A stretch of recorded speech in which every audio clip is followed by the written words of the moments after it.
खबरों में बने रहने के लिए बेल आइकन दबाइए और हाँ, फर्स्ट इंडिया को सब्सक्राइब जरूर।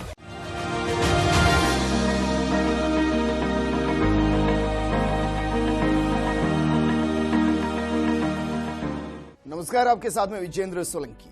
शख्सियत में आज जिस शख्स के साथ हम बात करने वाले हैं वो किसी पहचान के मोहताज नहीं है, क्योंकि जहां वो खड़े होते हैं हजारों की भीड़ उनके पीछे नजर आती है। वो ना लाठियों से डरते, ना डंडों से डरते, ना प्रदर्शन से डरते, ना धरनों से डरते, ना एफआईआर से डरते, ना जेल जाने से डरते। वो डरते नहीं है अनशन करने से भी। छात्र राजनीति में एक वो चेहरा जिन्होंने एक ऐसी लकीर को जोधपुर के अंदर खींचा कि 57 साल के इतिहास को जयनारायण विश्वविद्यालय के अंदर बदल कर रख दिया। निर्दलीय के तौर पर अध्यक्ष बने। नाम रविंद्र भाटी। रविंद्र भाई, सबसे पहले हमारे प्रोग्राम शख्सियत में आपका स्वागत। बहुत बहुत धन्यवाद। बहुत बहुत धन्यवाद जितेंद्र भाई। रविंद्र भाटी को आज राजस्थान जानता है। जोधपुर में युवाओं के अंदर एक जबरदस्त क्रेज है। अलग अलग मुद्दों पर पोस्टर लगते हैं, लेकिन इस पोस्टर बॉय की एक छोटी जिंदगी होती है। बिल्कुल। तो बचपन से हम आपकी इस जिंदगी को शुरू करना चाहेंगे कि बचपन किस तरीके से बीता। परिवार में आपके फादर जो हैं अध्यापक हैं, तो क्या शुरू से ही स्ट्रिक्टनेस रही और उसका असर हम देख रहे हैं कि अब बगावती तौर पर रविंद्र भाई दिखाई देते हैं? बिल्कुल। मेरी स्कूलिंग वगैरह बाड़मेर से ही हुई, गांव से ही।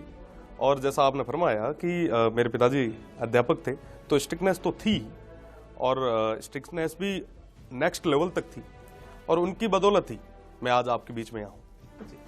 हम एक देखते हैं कि रबड़ के छल्ले को जितना खींचते हैं ना, बिल्कुल, वो फिर उतनी तेजी से आगे रिपेल करते हैं। बिल्कुल सही है। तो यही जबरदस्त खिंचाई हुई है। जबरदस्त खिंचाई हुई है। आप उसी स्कूल में पढ़ते थे जिसमें फादर टीचर थे? जी। मेरे पिताजी गांव की स्कूल में ही थे और प्राइमरी तक मैं उनके स्कूल में ही पढ़ा। कि आपको पढ़ना पड़ेगा, आपको अच्छा रिजल्ट देना पड़ेगा, अगर आप शरारत करेंगे तो फिर डंडे भी पड़ेंगे, तो ऐसा कुछ आपके साथ हुआ? हाँ बिल्कुल।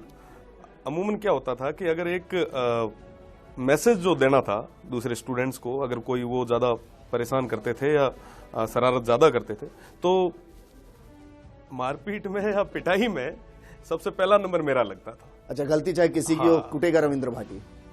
सीधी सी बात है, मैं ऑन कैमरा तो नहीं कह पाऊंगा, पर ये होता था। बिल्कुल। कोई ऐसी शरारत जो बचपन में की गई हो और आज तक आप उसको जब सोचते हैं तो मुस्कुराते हैं? कई बार कॉपियां घर पे छोड़ के चले जाते थे जानबूझ के, क्योंकि होमवर्क नहीं करते थे। तो पिताजी फिर जब दूसरे टीचर थे तो वो शिकायत करते थे कि कॉपीज वगैरह लाता नहीं।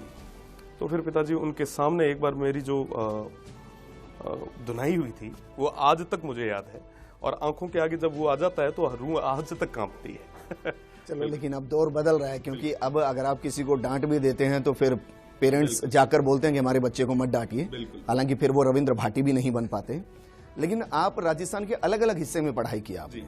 आप पहले अपने गांव में पढ़े, फिर वहां से सीकर आ गए, सीकर से जोधपुर चले गए। मन नहीं लगता था या शरारतें इतनी ज्यादा थी कि टिक नहीं पाते थे? शरारत ही कह सकते हैं, क्योंकि स्टार्टिंग में जब 10th तक घर पे रहते थे तो पिताजी वगैरह को लगता था कि ये पास में रह के तो कुछ कर ही नहीं सकता, यहाँ पे घूमता ही रहेगा, तो इसको दूर भेजो ताकि वहाँ पे पढ़ाई करेगा, घर से दूर रहेगा तो पढ़ना ही पड़ेगा। और वहाँ पे सीकर के अंदर जो ज्यादा शरारत करता था तो उसको उसका बढ़िया इनाम भी मिलता था। अच्छा। हाँ, तो उस वजह से मुझे सीकर भेजा, और सीकर के बाद में जोधपुर से मैं हूँ, बेसिकली जोधपुर डिवीजन से हूँ, और डिविजनल यूनिवर्सिटी सबसे बड़ी जोधपुर यूनिवर्सिटी है, तो उस हिसाब से हायर एजुकेशन के लिए मुझे वहाँ पे। तो मतलब जो आप आज कहते हैं कि भाई डंडों में जोर या पुट्ठों में जोर, बिल्कुल, वो पुट्ठे पहले से ही तैयार किए गए हैं, उसके लिए मजबूत किए गए हैं, अच्छे शुरुआत से ही किए गए। तो सीकर में जब आप पढ़ाई कर रहे थे, आपकी जिंदगी को आगे बढ़ाएं तो आप बायो के स्टूडेंट रहे? जी, बायो का स्टूडेंट रहा, और बायो में बेहतरीन मार्क्स से लेके आए? जी बिल्कुल। तो इस वक्त मैं एक डॉक्टर से बात क्यों नहीं कर रहा? साहब, ये है कि मुझे लगता था कि मैं डॉक्टर बनने से अच्छा एक वकील बन सकता हूँ, मैं बात को सही तरीके से रख सकता हूँ, और कहीं ना कहीं एक झील थी कि इस समाज के लिए, इस सोसाइटी के लिए कुछ अलग करें। देखिए, पीएमटी की उस समय परीक्षा हुआ करती थी और मुझे पता था कि मैं पीएमटी क्लियर नहीं कर सकता। ऐसा क्यों? नहीं कर सकता, उस लेवल की पढ़ाई नहीं कर सकते जिस हिसाब से कंपटीशन चल रहा है। स्टूडेंट को खुद को पता होता है कि आप क्या कर सकते हो और क्या नहीं कर सकते। मुझे लगता था कि मैं वकालत अच्छे तरीके से कर सकता हूँ, मैं वकील बन के अच्छे तरीके से कर सकता हूँ यहाँ पे। अगर मैं 50-60 लाख रुपए खर्च करके अगर कहीं अब्रोड से अगर डिग्री भी ले आता हूँ तो उसका यहाँ पे कोई मतलब नहीं रहेगा, वजूद नहीं रहेगा। और अगर मैं यहाँ पे लॉ कंप्लीट करके एक कोई भी आम आदमी को अगर न्याय दिलवाता हूँ तो मुझे सुकून एक अच्छा मिलेगा, मुझे एक जो संतुष्टि चाहिए वो संतुष्टि यहाँ मिलेगी। आप ये कह रहे हैं कि शरीर की चीरफाड़ में आपका इंटरेस्ट नहीं था, मुद्दों को लेकर चीरफाड़ में आपका इंटरेस्ट बिल्कुल था। बिल्कुल तो बिल्कुल। LLB करके फिर वकालत क्यों नहीं? वकालत करने के बाद भैया जैसे लॉ कंप्लीट हुई हमारी 2019 में हम कंप्लीट की, और संयोग ये रहा कि एक नॉन पॉलिटिकल फैमिली से आने वाले लड़के को पॉलिटिक्स में उतरना पड़ गया। और 2019 के बाद में समस्त छात्र शक्ति ने मुझे वो जिम्मेदारी दे दी कि मैं अपने लिए नहीं कर पाया। फिर 3 साल तक कार्यकाल रहा, अमूमन 1 साल का ही कार्यकाल छात्र संघ अध्यक्ष का रहता है, पर कोविड की वजह से 3 साल का कार्यकाल मिला और उनके लिए काम करने का मौका मुझे मिला, तो उसको फिर मैंने कंटिन्यू कर लिया। अच्छा, लेकिन जब आप कॉलेज में गए तो पहले ही साल में बेहतरीन परिणाम आपका आया। बिल्कुल ऐसा परिणाम आया कि 5 साल फिर कंटिन्यू करना पड़ा। तो उस परिणाम की कोई खास वजह? जैसा कि मैं दर्शकों को बताना भी चाहूँगा कि कॉलेज में यूनिवर्सिटी में जब पहली बार गया तो फर्स्ट ईयर में मैं और मेरे साथ के कई सारे साथी हैं जो ईयरबैक लग गई, फेल हो गए। और फिर उसके बाद में लगा कि पढ़ाई ज़रूरी है। 5 साल फिर जम के पढ़ाई की और लॉ के अंदर टॉप किया। और टॉप करने के बाद में छात्र संघ के चुनाव आ गए, तो चुनाव लड़ने के लिए आगे भी आ गए। तो वो फर्स्ट ईयर के अंदर जब पहली बार आए स्कूल से, एक बार उस पिंजरे से निकल के एकदम लगा कि अब पढ़ने की ज़रूरत क्या है, अब तो आराम से घूमो फिरो, कॉलेज में आ गए हो, यूनिवर्सिटी में आ गए हो, आप बड़े हो गए हो। फिर समझ में आया कि बिना पढ़े कुछ होना नहीं है। तो उसके बाद में फिर जम के पढ़ाई स्टार्ट की। जी नहीं, लेकिन फिल्मों में दिखाया जाता है कि भाई जब कॉलेज में बच्चे जाते हैं तो बड़े बड़े कॉलर होते हैं, किताबें होती हैं, एक अलग स्टाइल होती है, एक अलग रुतबा, उनको लगता है कि जिंदगी तो बस यही है। बिल्कुल, उस चक्कर में फेल हो गए। शायद ये भी हो सकता है। ये भी हो सकता है। लेकिन ये भी एक अजीब इत्तेफाक है क्या कि भाई आप बायो के स्टूडेंट होते हैं, बेहतरीन मार्क्स से लेके आते हैं, फिर आप लॉ के स्टूडेंट होते हैं, फिर टॉप करते हैं, लेकिन कंटिन्यू नहीं करते हैं। तो रविंद्र भाटी अंदर से थोड़ा कंफ्यूज है भविष्य को लेके, या उनको हर एक कदम पर लगता है कि नहीं, इससे बेहतर ऑप्शन मेरे पास है, मुझे उसको अडॉप्ट करना चाहिए? बिल्कुल, मुझे लगता है कि हम हर सेक्टर में अच्छा कर सकते हैं। बायो इसलिए झील मेरी बनी, 10वीं के अंदर साइंस में सबसे कम नंबर मेरा थे। अमूमन होता ये है कि अगर जिसको साइंस में अच्छे नंबर आते हैं वो साइंस लेता है। मेरे बाकी जो आर्ट्स के सब्जेक्ट्स थे उनमें बढ़िया थे, पर मैंने कहा नहीं, मैं बायो लूँगा। और बायो में टॉप करने के बाद फिर मुझे लगा कि यार ये क्या है, लॉ करेंगे ना, वकालत करेंगे यहाँ पे। तो वकालत कंप्लीट की और अब आपके बीच में हूँ। अच्छा, रविंद्र भाटी और मेरे अंदर एक कॉमन चीज है, मैंने भी 12th बायो से की है, मैंने जूलॉजी ऑनर किया है, और उसके बाद आपके सामने मीडिया में है। तो ऐसा नहीं है कि आप जो चल रहे हैं उसी तरह भविष्य है, आपका दिल जहां लगता है ना, भविष्य दरअसल उधर है। बिल्कुल सही। और रविंद्र भाटी ये बताते भी हैं। लेकिन आप ABVP के साथ रहे, 2014 से 2019 तक रहे, तो फिर छोड़ा क्यों? नहीं, छोड़ा नहीं। उस समय की परिस्थितियां ये बनी कि टिकट मेरी काट दी गई, और चलो ठीक है, उनको वो उस समय बेहतर लगा होगा और उन्होंने टिकट काटी। तो उस बदौलत में 57 साल के इतिहास में पहली बार निर्दलीय अध्यक्ष के रूप में आ पाया। जी। तो आज भी वो मेरे परिवार के सदस्य हैं, उसी सोच के साथ में है, उसी विचारधारा के साथ में है। हाँ, बात वो अलग है कि अभी भी मैं निर्दलीय हूँ। अच्छा, लेकिन रविंद्र भाटी के लिए एक और चीज कहते हैं कि दिल में जो है जुबान पे वो है। आपने बांता के ऊपर एक कमेंट किया था, आपको याद है? जी बिल्कुल याद है। तो कभी लगता है कि वो एक उस दौर का कमेंट आज के दौर में थोड़ा सा अजीब लगता है कि सिर पर बाल नहीं है, चुनाव लड़ने चले हैं? देखिए भैया, राजवीर भाई हमारा बहुत बढ़िया दोस्त है, हमारा भाई है। और उस समय वो जो चुनावी रंग चल रहा था, तो वो चुनावी रंग के दौरान मना लाग्यो कि व्यंग्यात्मक होना चाहिए, बहुत ज्यादा सीरियस उड़ा था। सबने यहाँ लगता कि अरे चुनाव है, चुनाव रे मीना थोड़ा ट्विस्ट देना चाहिए, व्यंग्य होना चाहिए। मैं उन्होंने कही थे मारे माते कसो, हूँ था माते कसा, थोड़ी हथाई तो करा, पूरे दिन सीरियस मूड नहीं रहना चाहिए। और रही बात दूसरी, राजवीर भाई हमारा आज भी अच्छा दोस्त है, चुनाव रे बाद में भी जब में कदम में मिला तो राजवीर भाई कह मना कि आप बढ़िया करियो, उगटे में कमेंट करियो, तो 500 चर्चा महीना भी आया, तो वो उगटे में हथाई थी। अब ये कह रहे हैं कि उस वक्त मैच पहले फिक्स हो गया? अरे नहीं, ऐसा कुछ भी नहीं है, बस ठीक है, व्यंग्य था और चुनावी व्यंग्य चलते रहने चाहिए। अध्यक्ष के लिए राजपूत को ही मैदान में उतारा गया था, आप खुद राजपूत हैं, तो ऐसा लगा नहीं कि आप उसके अगेंस्ट खड़े हो गए हैं जाकर? 2013 से लेकर 2019 तक मैं विश्वविद्यालय में था। जी। तो पूरे छात्र संघ चुनावों में, हर छात्र संघ चुनाव में हम लोग काम करते थे, as a worker, as a volunteer, कार्यकर्ता के रूप में काम करते थे। तो समझ में आ गई थी कि आप मेहनत करेंगे तो ही पार लगा पाएंगे। तो उस समय की परिस्थितियां जो बनी, उस समय ठीक है टिकट किसी और को मिला, पर 36 कौम के युवा साथी मेरे साथ में एकजुट होकर लामबंद तरीके से लगे, और मेरी जो जीत थी वो 36 कौम के उन युवाओं की थी जिन्होंने। आज की तारीख में भी कहते हैं कि जो वहां पे अध्यक्ष हैं वो रविंद्र भाटी ही हैं। मेरे भाई हैं और मेरे सहपाठी हैं, और उनकी मेहनत थी, उनके राजयोग था, तो वो अध्यक्ष बने। अच्छा, आपकी जिंदगी में अध्यक्ष जी एक शब्द है, कुणाल भाटी, उनको आप कैसे देखते हैं? मेरे बड़े भाई हैं, और हम सभी ने, मैंने, अरविंद ने, भोम सिंह जी ने, हम सभी ने एक ही क्लास में लॉ शुरू किया था, और उनका हमेशा साथ और सहयोग मुझे मिला है और आज भी मिल रहा है। छोटे से ब्रेक के लिए यहाँ रुक रहे हैं, लेकिन उनकी जिंदगी से जुड़े और ऐसे पहलू हैं जो आपके सामने लेकर आएंगे। मसलन अब भविष्य क्या होगा, भाई गॉडफादर है नहीं तो क्या करेंगे, कब तक निर्दलीय रहेंगे, परिवार के अंदर एक पत्नी है, 2 बच्चे हैं, क्या इस संघर्ष के साथ ही उनकी जिंदगी आगे बढ़ने वाली है, आगे को लेकर, भविष्य को लेकर उनकी क्या रणनीति, और क्या इस सियासत में भी उनका मन लगेगा, इससे भी उछट जाएगा। एक छोटे से ब्रेक के बाद जल्द लौट रहे हैं।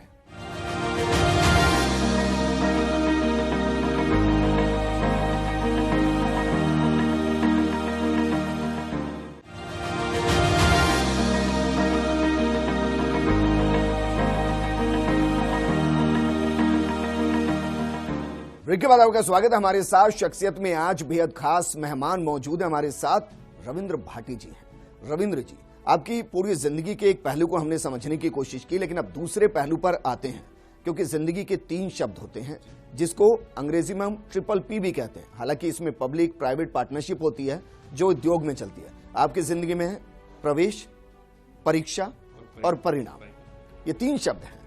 तो प्रवेश तो सियासत में ले लिया आपने, परीक्षा 2023 में है, परिणाम को लेकर डर लग रहा है? बिल्कुल भी नहीं।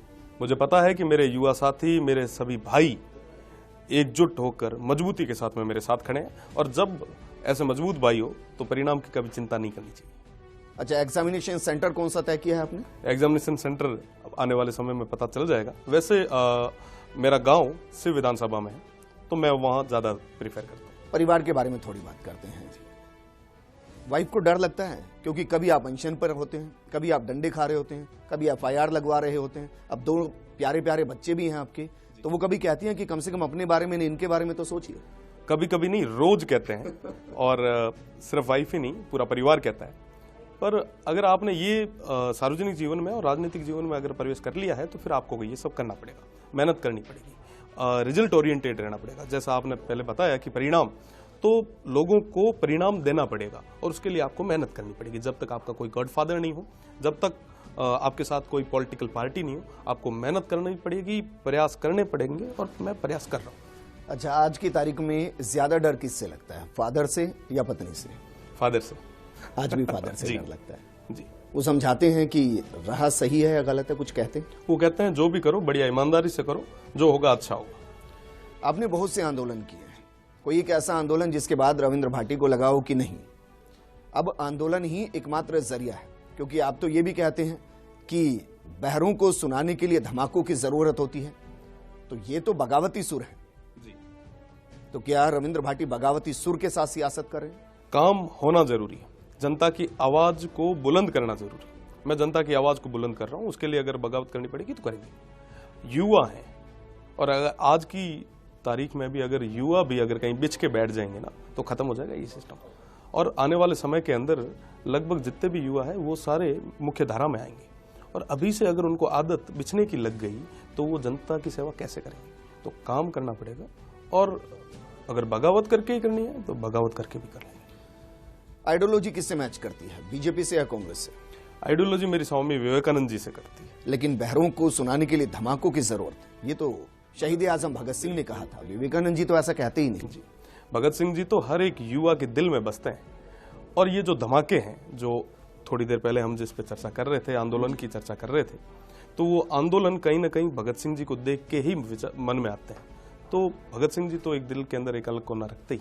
सियासत में गॉडफादर आपका कोई नहीं है, रोल मॉडल कोई है कि इसके जैसा करना है? वर्तमान में जो राजनीति है, जो युवाओं की राजनीति वो अलग दिशा में जा रही है। मुझे ये लगता है कि हर युवा को अपनी आवाज़ को मजबूती के साथ उठाना चाहिए, मजबूती के साथ अपनी बात को आगे तक रखना चाहिए। जब तक आप बगावत से डरेंगे, जब तक आप लाठी से डरेंगे, जब तक आप डंडों से डरेंगे, जब तक आप मुकदमों से डरेंगे, तब तक आप राजनीति नहीं कर सकते, जनता की सेवा नहीं कर सकते। अगर वाकई आपको जनता की सेवा करनी है तो आगे आके लड़ो।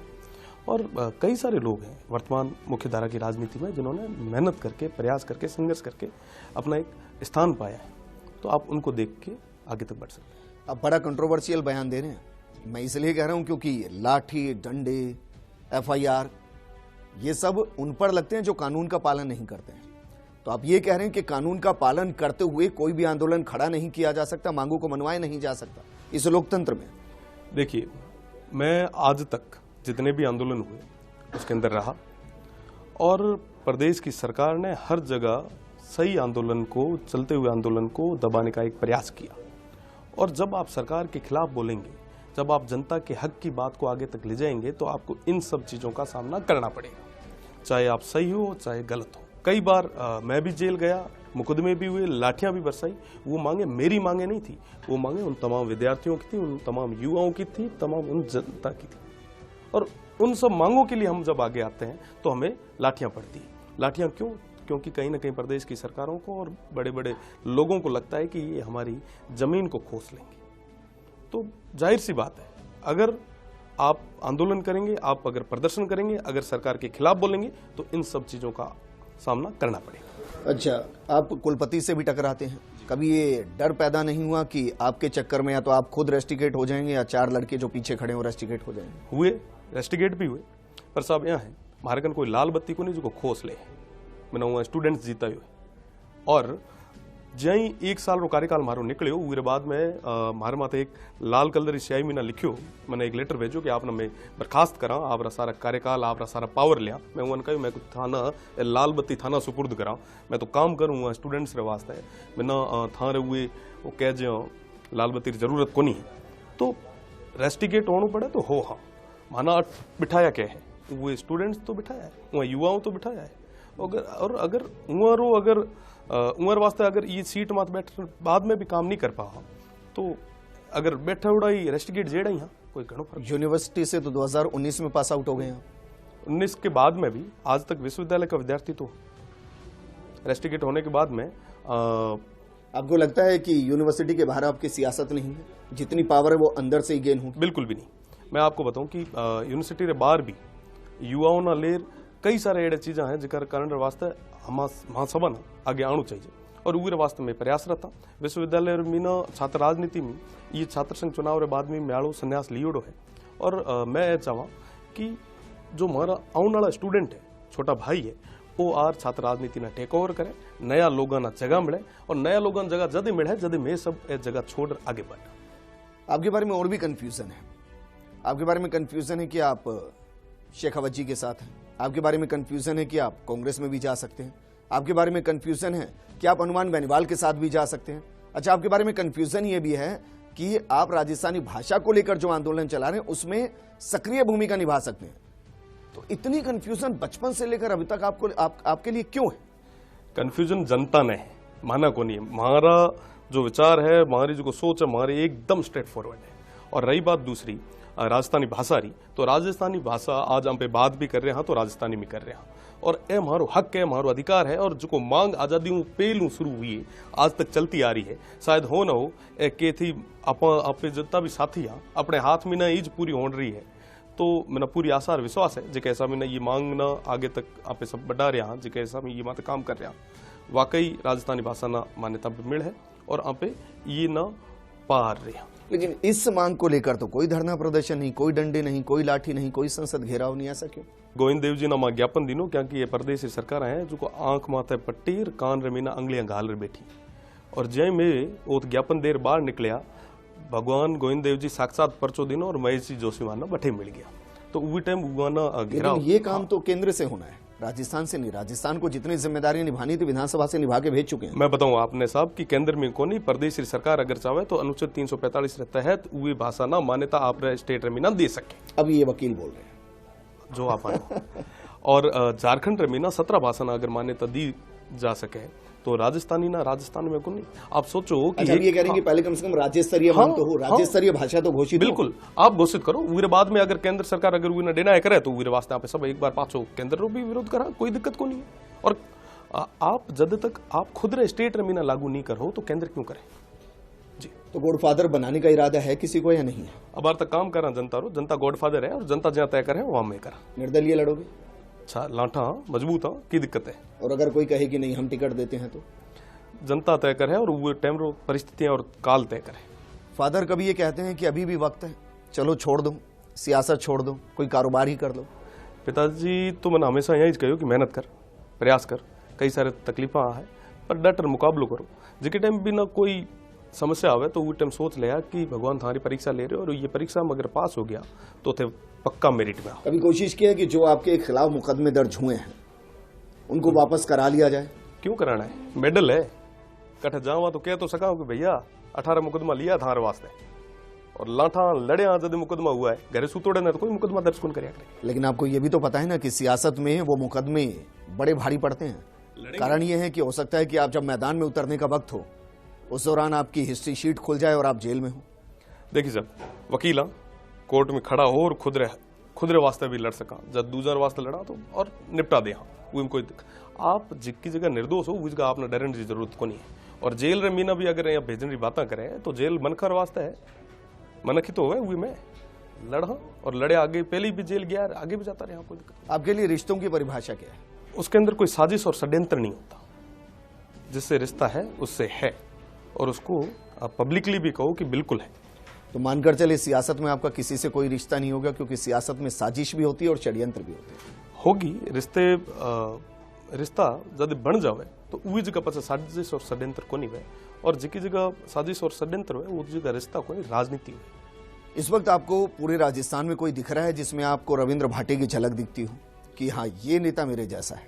सब प्रयास कर रहा है कि सब मेहनत कर रहे हैं, और मैं तो यह मानूं कि थे हमारी झलक मत कॉपी करो, थे तो चंद्रशेखर आजाद ना कॉपी करो, थे कॉपी करो तो भगत सिंह ना करो, थे अगर कॉपी करनी चाहो तो स्वामी विवेकानंद जी ना करो। मेर आप तो एक काम करने वाला आदमी है। कोई भी एक ऐसी गुजारिश जो पत्नी ने की हो कि कम से कम ये नहीं मान रहे तो ये तो मान लीजिए? कई सारी कई बार ये घरे जब बात करा हाँ कदे कोई बात चर्चा चले तो अमूमन सीधी सी बात है जहाँ आप पहले भी डिस्कस करो कि घर में ना एक डर सो माहौल पैदा हो जाए अगर के टाइम मुकदमा दर्ज हुए जेल जाओ। पर साहब अगर आप वाकई जनता की सेवा करनी चाहो तो आपने ये सब चीज़ें सहन करना पड़े, कहीं ना कहीं तपस्या और तप करना पड़ता है। एक तरीके मैं सोचा कि तपस्या है जो को आप ना करनी ही पड़े। डर लगता है आपको? लगता है कि सड़क पर जब चल रहे हैं तो कहीं से कुछ हो सकता है? होगा तो होगा, देख लेंगे, और जो कुछ करेगा उसके खिलाफ ही होगा। और बढ़िया मैं तो राजी हुआ कि चलो कहीं तो कर रहे हैं जिसके रिजल्ट माना मिल रही है। लक्ष्य क्या है? वो किस्मत तय करेगी, वो समय तय करेगा। लेकिन आपने कहा रास्ते तो स्पष्ट है, तो मंजिल भी स्पष्ट होगी। पूरे तरीके से समय के साथ में सब चीजें कर लेंगे। मानकर चले विधानसभा नहीं, लोकसभा नहीं, जनता की सेवा, जनता की सेवा, जनता की सेवा। तो उसके लिए फिर सियासत में आना जरूरी? बिल्कुल जरूरी। घरे बैठे थोड़ा एक्टिविस्ट बने रहे। विधानसभा या लोकसभा? भविष्य तय करें। शुक्रिया हमारे साथ बातचीत करने के लिए। कोशिश की हमने कि उनकी जिंदगी के हर पहलू को आप तक पहुंचाएं।